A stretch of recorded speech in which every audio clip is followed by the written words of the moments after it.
بسم اللہ الرحمن الرحیم۔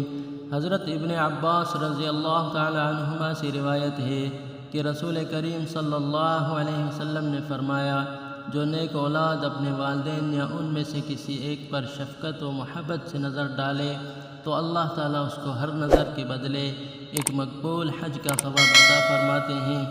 صحابہ نے عرض کیا، اے اللہ کے رسول صلی اللہ علیہ وسلم، اگر کوئی شخص روزانہ 100 مرتبہ ان پر نظر ڈالے تب بھی ہر نظر پر اس کو یہ ثواب عظیم ملے گا؟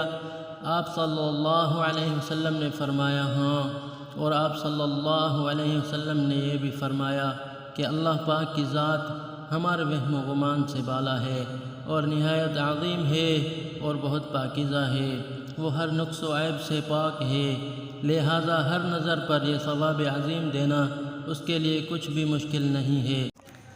اگر آپ کے ماں باپ دونوں یا ان میں سے کوئی ایک زندہ ہے تو آپ بڑے خوش نصیب ہیں۔ دل و جان سے ان کی خدمت کریں، ان سے دلی دعائیں حاصل کریں اور ان پر شفقت و احترام کی ہر نظر پر ایک مقبول حج کا ثواب حاصل کریں۔ اسی طرح بآسانی آپ سینکڑوں حج کا ثواب حاصل کرنے کی سعادت حاصل کر سکتے ہیں۔